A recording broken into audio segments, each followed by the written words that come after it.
इस बच्चे को शायद मैं नज़र नहीं आ रहा हूँ, तो इसलिए ये फ्लैश ऑन करके मुझे रिकॉर्ड कर रहा है। अस्सलाम वालेकुम।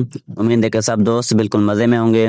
स्कूल में असेंबली के दौरान सबसे पहले अच्छी तरह बच्चों की सफाई चेक होती है। माशाल्लाह आप लाइन देख लें कितनी लंबी है, और अभी एक एक बच्चा आके सर शमन साहब से अपनी सफाई चेक करवाएगा और अपनी क्लास में जाएगा। और ये एक लाइन बच्चों की दूसरी साइड भी है। मेरे चौथे फ्री पीरियड में मेरे पास बच्चा साद अहमद आता है, क्योंकि उसका बेस थोड़ा वीक होता है, तो वो एक किताब लेके आता है और उसमें से मैं उससे बीच बीच में से कुछ पूछता हूँ ताकि मुझे मालूम हो सके कि बच्चा कितने पानी में है। वैसे साद हमारा एक बहुत ही फर्माबरदार, काबिल और लायक बच्चा है। और दूसरे दिन मैट्रिक क्लास के बच्चों का जो चौथा पीरियड होता है वो फ्री होता है, तो वो आ जाते हैं ग्राउंड में यहाँ खेलने के लिए। वैसे आमतौर पर जो भी स्कूल्स होते हैं उसमें फर्स्ट या सेकंड टर्म के बाद एक स्पोर्ट्स वीक होता है, लेकिन हमारे पास जिस भी क्लास का पीरियड फ्री होता है तो वो ग्राउंड में आते हैं खेलने के लिए, क्योंकि आपको पता है कि बच्चों का खेल के साथ बहुत ही दिली लगाव होता है और ये खेल के बगैर रह भी नहीं सकते हैं। खेल जिस भी किस्म का हो ये बच्चों के लिए बहुत ही जरूरी होता है, क्योंकि खेल खेलने से बच्चे जिस्मानी तरह बिल्कुल फिट रहते हैं और साथ साथ इनका माइंड भी फ्रेश और एक्टिव रहता है। मेरा 5वीं क्लास में सिंधी का पीरियड होता है, तो मैं सब बच्चों से एक एक करवा के रीडिंग करवाता हूँ। इनमें से कुछ बच्चे बहुत ही तेज रीडिंग करते हैं, जैसा कि बुलेट ट्रेन की स्पीड होती है,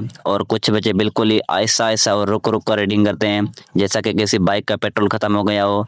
और कुछ बच्चे बिल्कुल ही एवरेज पढ़ते हैं, बिल्कुल ना तेज ना आहिस्ता। बच्चे जैसे भी पढ़ते हों, चाहे डल हों चाहे एक्टिव हों, सबको हमने एक साथ लेके चलना है। जैसे एक ट्रेन सब बोगियों को एक साथ लेके चलती है, हमें भी इसी तरह सबको साथ लेके चलना है। आज बच्चों को शायद मैंने काम कुछ ज्यादा दे दिया था, तो रणवीर बच्चे को बात समझ नहीं आती, तो वो मेरे पास आता है फ्री पीरियड में। तो बच्चे को जो भी चीजें समझ नहीं आई थी मैं उसे अच्छी तरह से समझा देता हूँ। मिस्टर रणवीर भी हमारा एक बहुत ही अच्छा और बहुत ही फरमाबरदार बच्चा है, तो ऐसे शानदार बच्चों पर हमें बहुत ही फख्र होता है। स्कूल की छुट्टी के बाद मैं आ जाता हूँ काइंड टेक्स पे, और यहाँ पर मेगा टेस्ट हो रही होती है, तो सबसे पहले मैं बच्चों को ट्यूशन पढ़ाने के बाद इधर आ जाता हूँ इन्विजिलेटर के तौर पर। यहाँ पर बच्चे मेगा टेस्ट के लिए शिफ्टों के हिसाब से आते हैं। कुछ बच्चे पहले आए हैं और कुछ अभी टेस्ट दे रहे हैं और कुछ अभी बाद में आएंगे। मेगा टेस्ट देने के बाद बच्चों को ये मालूम हो जाता है कि वो कितने पानी में है, उन्हें क्या चीजें आती हैं और उन्हें क्या चीजें सीखने की भी जरूरत है। आजकल आपको पता है कि दुनिया जदीद हो गई है और आजकल हर चीज कंप्यूटर की मदद से ही चल रही है, तो आजकल कंप्यूटर सीखना बहुत ही जरूरी हो गया है। तो आप भी कहीं ना कहीं पर कंप्यूटर लाजमी सीखें।